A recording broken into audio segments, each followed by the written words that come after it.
Hello and welcome to episode 8 of my Leaders of the Civil War podcast. In this episode, we're going to talk more about George Armstrong Custer. This is part 3 of our discussion about Custer. And in this episode, we will discuss the post-war years leading up to the Battle of the Little Bighorn.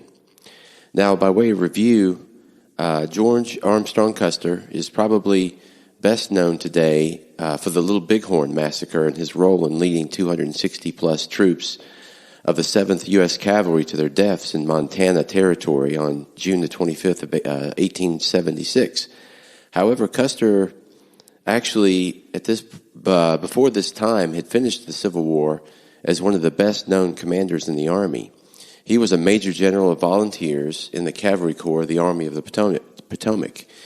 He was a genuine war hero to a nation having personally led so many victorious cavalry charges in the last years of the war, and most importantly, having blocked Robert E. Lee's Army of Northern Virginia at Appomattox Courthouse, which led to the surrender of his army. The newspapers loved him, the people loved him. His commander, Phil Sheridan, thought so much of him that he bought the table used to draft the terms of surrender at Appomattox from Wilmer McLean and presented it to Custer's wife, Libby. Some say he was the luckiest man in the nation, and Custer's luck was a proven thing. So to set the stage for the next phase of his life, it's important to appreciate the backdrop of the Civil War period. There was a massive drawdown of forces underway in the Army to what would be a tiny force that would be used mainly to just fight Indians and facilitate Reconstruction. The country was expanding westward rapidly. Railroad construction and industrialization were happening at a blistering pace. This was the Gilded Age, with massive growth of corporations, really for the first time in American history. And most importantly to our story, the Plains Indians were caught in the middle of all of this. Besides that, Reconstruction in the South was underway, and the atrocities that were being committed against blacks by whites were really bad in the South. In the 11 years of Custer's life after the Civil War, he was directly involved in all of these things. Naturally, I cannot begin to tackle any of them with enough detail in the context of a podcast to even break the surface. I will touch on some of these issues because they did influence Custer's life greatly, and they did, in the end, bring him to the place in Montana, which we now call the Little Bighorn, on June 25th of 1876. So the general themes of this podcast is, Custer was a straight-up warrior. He was not a manager of people. He wanted battles every day, but after the war, he only saw 4 battles in 11 years, and this was a problem for him. He was a finely tuned fighting machine, a killer, an instrument of death in the hands of the U.S. government. However, outside of that context, he really struggled to make his way in the world. He was a gambler, and some said he had an addiction. He longed to be rich and powerful, but lacked the discipline to make it happen. Even when investors were willing to front him seed money for a silver mine, he couldn't really bring himself to actually take the time to manage the mine, and things did not go well with his investment. He did try other types of investments, but he was poor at it. He was issued really too much credit and was allowed to gamble on shorts and derivatives and things he didn't understand, and that did not go well for him.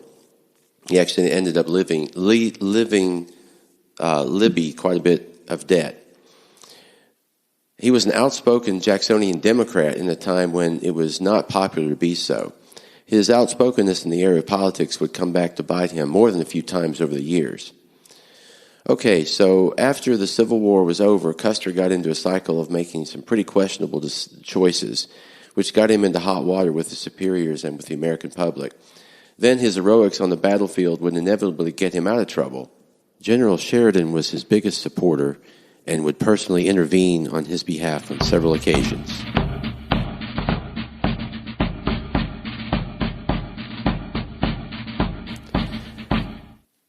Now, Custer missed out on the Grand Review in Washington because of a special mission from General Sheridan. On June 3, 1865, Custer accepted command of the 2nd Division of the Cavalry to march from Alexandria, Louisiana to Hempstead, Texas, as part of the Union occupation forces there in Texas. Now, Texas did not know that they had lost the war, and they were going about their business as if nothing had happened. Hundreds of thousands of slaves had been smuggled to Texas as the southern plantations were being decimated during the Civil War by Union troops. And they were still being treated as slaves long after the end of the war. So it was the Union Army's mission to travel to Texas to free them. He was sent to Hempstead, Texas, about 50 miles northwest of Houston. His army was in rough shape, or his division was in rough shape. They had terrible rations and a problem with a lack of supplies. And he did really a poor job in Texas of converting from a war leader to a peacetime manager of troops. Because of his Jacksonian Democrat upbringing, he identified more with the southern whites in Texas than with the newly freed slaves he had been sent there to protect. Most of his men did not want to be there because they had volunteered to fight for the Union, not to be a police force for thousands of miles from home. So desertions and mutinies were rampant, and Custer used really draconian measures to stem the tide.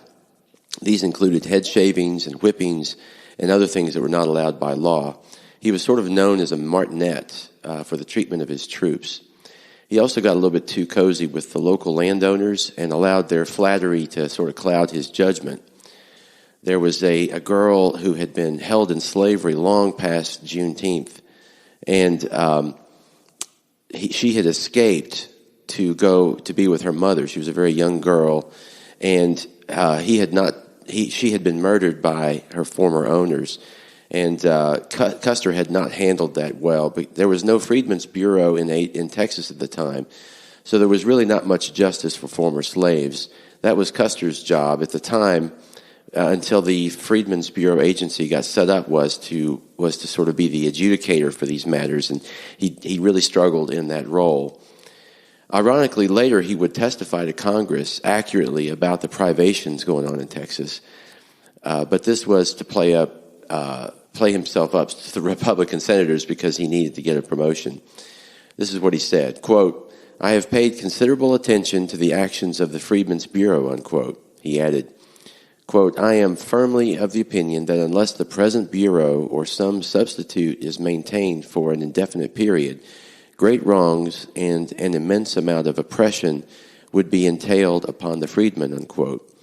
He said he had heard from secret terrorist organizations and reported murders of blacks and whites, quote, "merely for the feeling of hostility to them as a class," unquote.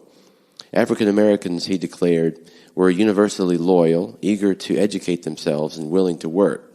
He even offered evidence in support of black suffrage, saying, quote, "I believe the freedmen would consult their own interest in casting their votes, and, judging from their conduct during the past war, their votes would always be cast in favor of loyalty and union," unquote. Now, after this time in Texas, the volunteer army was really demobilizing fast, and on February the 1st, 1866, Major General Custer mustered out of the U.S. Volunteer Service and took an extended leave of absence to await orders. So then Custer and Libby boarded a steamship at Galveston Island to begin their next adventure. And for Custer, that led him to New York. So after some time in New York City, and after considering career options, in September, Custer was reverted to the rank of captain in the regular army, which was a blow to his ego, having been a major general of volunteers. There were actually 135 major generals in the volunteer army by the end of the Civil War, and most would either be mustered out permanently out of the service or reverted to a much lower rank like Custer.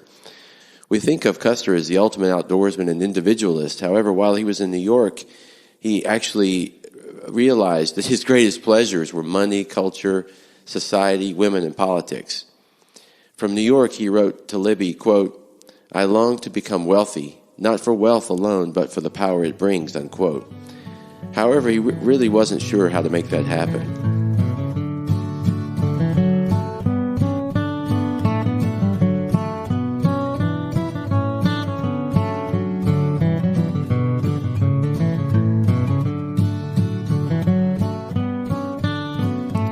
Now, at this point, Custer got involved with President Andrew Johnson during his, quote, "swing around the circle," unquote, campaign tour, which really turned out to be a bit of a sad joke.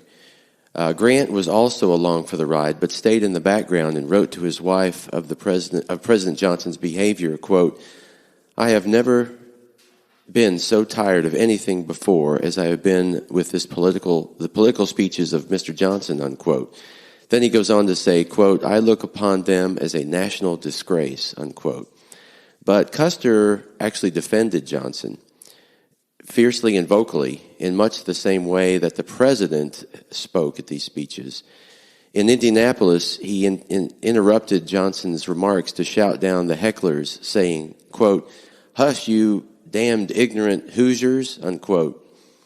For a serving military officer, actively campaigning for a presidential candidate was really quite inappropriate, even back then.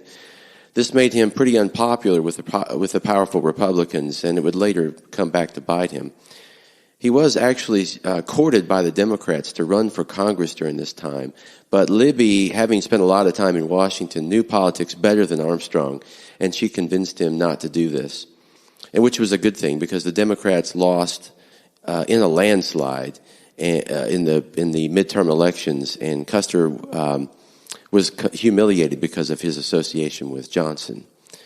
So right after this, Grant promoted him to lieutenant colonel. Grant at the time was the head of the Army, general-in-chief.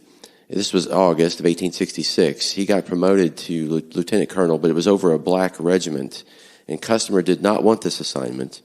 So he went over Grant's head directly to President Andrew Johnson to secure a position with a white regiment instead. This was the first step in getting him on the wrong side with future President Grant. Now, his next assignment was with the 7th U.S. Cavalry. He was based in Fort Riley, Kansas, and the 7th Cavalry would be the unit to go with him that he was with for the remainder of his life, right up until Little Bighorn. So in 1867, he accompanied General Hancock on an expedition meant to intimidate the High Plains Indians into moving into the reservation, but it did not go well. They were actually lured out of their camp by Lakota Indians led by Pawnee Killer, who then humiliated them by circling back and looting the Army's camp. Custer did, however, learn from this tactic, and he actually used it against the Lakotas during later battles. So let's talk briefly about America's attitude toward the Native American population. During this time, most white Americans thought of Indians as pure savages. There was no nuance to it. There were some few who had an appreciation for the plight of Native Americans, but most white Americans saw them as a clear and present danger to civilization, and they wanted the Army to deal with them aggressively. Okay, so let's talk about Custer's second court-martial. As we discussed in an earlier episode, Custer was a ladies' man. And, well, this may have gotten him into hot water with his wife while he was out on field duty with his unit. It is believed that in a desperate attempt to win back the affections of his wife, he deserted his unit in the field during maneuvers to go to visit her on July of 1868. For this, he was court-martialed and convicted for leaving his troops in the field. But he actually got off lightly with a 1-year suspension, mainly because of intervention from Sheridan and leniency from Grant. He, however, was rescued by Phil Sheridan to take part in an upcoming battle. Quote, "There is no one with me whom I more highly appreciated than General Custer. He never failed me, and if his late misdeeds could be forgotten or overlooked on account of his gallantry and faithfulness in the past, it would be gratifying to him and to myself, and a benefit to the service. Difficulty in adapting himself to his altered position," unquote. Sheridan stated the obvious. Custer was a man of the past, unable to find his place in the world that he had helped make. So now let's talk about the Washita battle. His saving grace came on September the 24th when Sheridan wired him from Fort Hays, quote, "General Sherman and myself and nearly all the officers in your regiment have asked for you and hope the application will be successful," unquote. He wrote, quote, "Can you come at once? 11 companies of your regiment will move out from the 1st of October against the hostile Indians from Medicine Lodge Creek towards the Ouachita Mountains," unquote.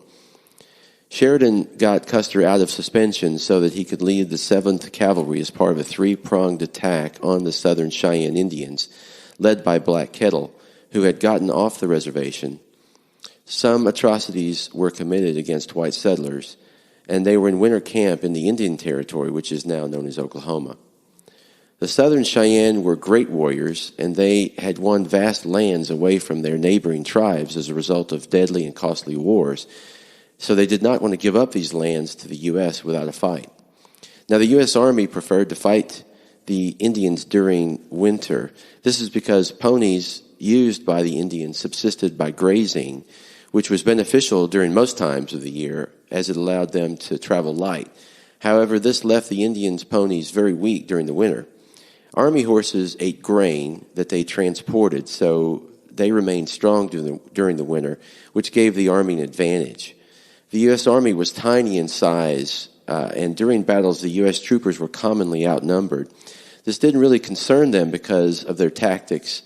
In fact, the Army's biggest concern wasn't that they would win a fight, but rather if they could induce the warriors to stay and fight rather than to scatter.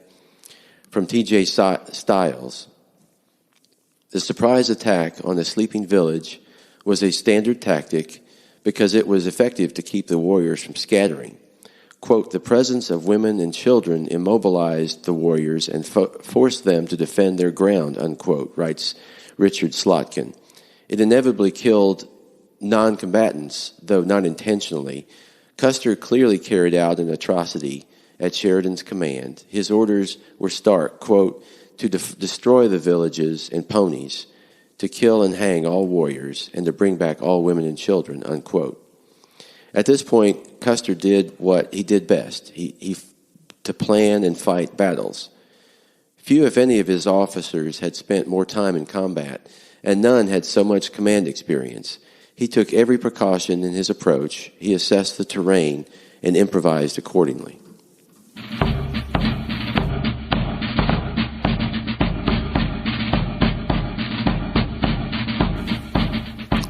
The troopers attacked the camp and killed many of the warriors, including Black Kettle, and took some of the women and children as captives. They also killed most of the ponies left at the camp by the warriors.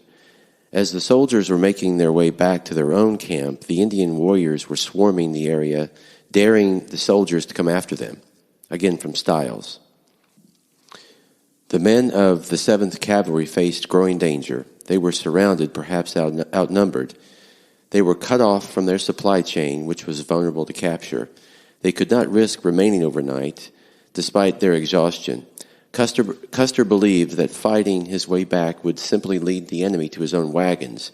Instead, he thought up a ruse. He ordered the regiment into a consolidated formation, with the captive women and children in the center. He put out flanking riders, Clark recalled, to look for Elliott and snipe at the besiegers. With the band playing, Ain't I Glad to Get Out of the Wilderness, they marched slowly toward the main village. The warriors immediately rode back to defend their own. The heights above the valley emptied.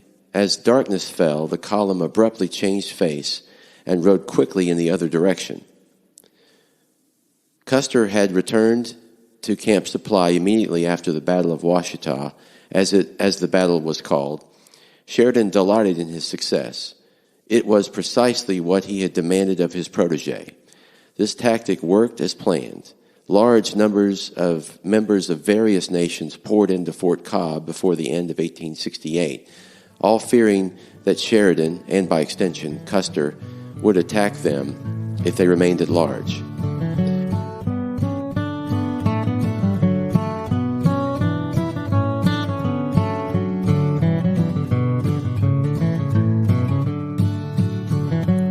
Because of this, Custer's fame returned and his great reputation was restored.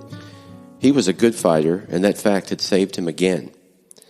Now, at this point, he begins to write his memoir in a serialized format in magazines. He called it My Life on the Plains. And eventually this serialized memoir was published in a book of the same title. In January of 1872 came the highest profile departure from his duties when he joined a hunting party organized for the Russian Grand Duke Alexis. It was a kind of bison-killing diplomacy.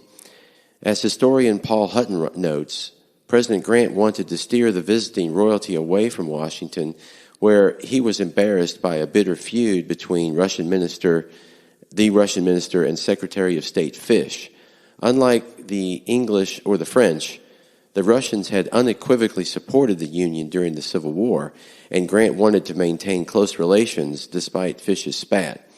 He asked Sheridan to take the visitors on a high plains adventure among the buffaloes.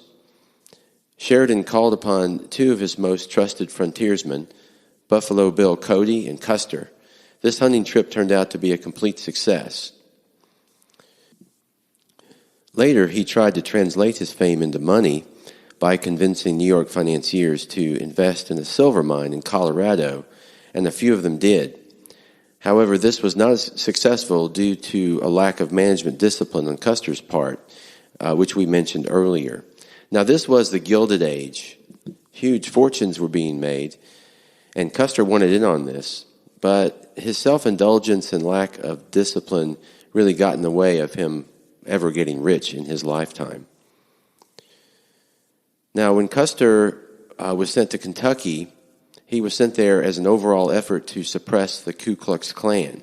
He did participate in some of this, but spent most of his time in Kentucky focused on horses and horse racing. While he was there, the James Younger gang were operating in the state during this time, and Custer's troopers were sent to protect trains carrying payroll from these robberies. And then in 1873, Custer and the 7th Cavalry were sent to the Dakota Territory to protect survey parties for a new transcontinental railroad, the Northern Pacific. To the Army, though, the entire point of the Northern Pacific was to defeat the Sioux.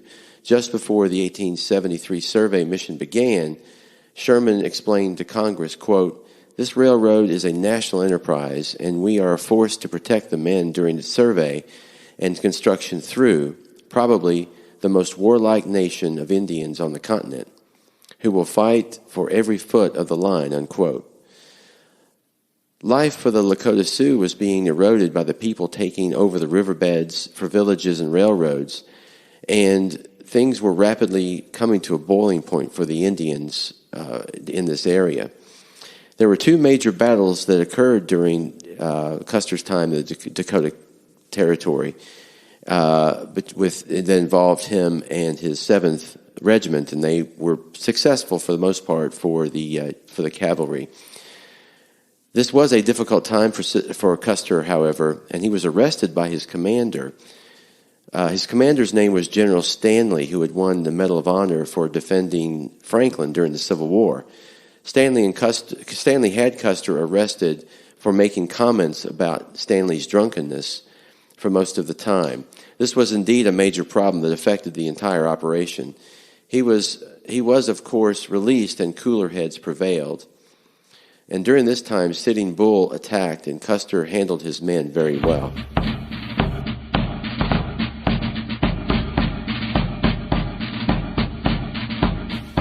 Now, in 1874, we have the Black Hills Expedition. This expedition was to find outposts to be used to fight the Sioux and Lakota Indians. The Army constructed new forts to protect migrants on the Bozeman River. As with the trails and posts on the Central Plains, these represented points of continual consumption and destruction of water, forage, and game, desolating resource-rich areas.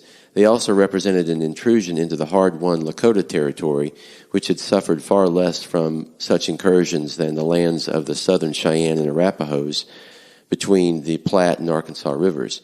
In many respects, the Lakotas stood at the height of their power at this time when Custer first entered their domain. Just a quick note about the Lakota and the Cheyenne. They were expansionist people who had moved and wiped out their weaker Native Americans in the area. They were indeed great warriors. Custer himself actually found gold during this expedition, and he publicized this fact in the eastern newspapers, which caused settlers to really pour into the Black Hills area, which precipitated a lot of the trouble that would occur soon after. This settlement created great pressure on the Lakota and Cheyenne Indians, which eventually led to the war which would take Custer's life. Now, Custer almost did not participate in the Little Bighorn battle. The backdrop for this is that the Democrats took over the House in the election of 1875 and soon began hearings into alleged corruption amongst members of Grant's administration. Grant was the president at this time. Custer did not like Grant's administration, and he published some unsubstantiated rumors about corrupt officials in the newspapers, which again got him into hot water with Grant.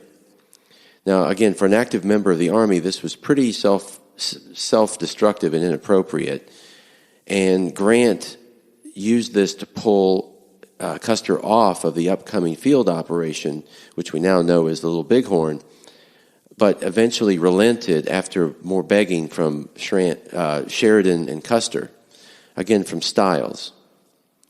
Custer wired Sherman twice on May 4, protesting that he had waited all day to see the president.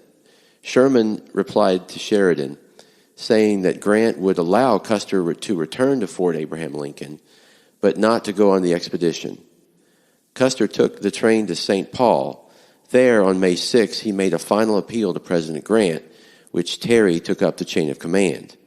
I respectfully but most earnestly request that while not allowed to go in command of the expedition, I may be permitted to serve with my regiment in the field. I appeal to you as a soldier to spare me the humiliation of seeing my regiment march to meet the enemy and I not share in the dangers, unquote. Now join us for episode 9, in which we will finally get into the Battle of Little Bighorn.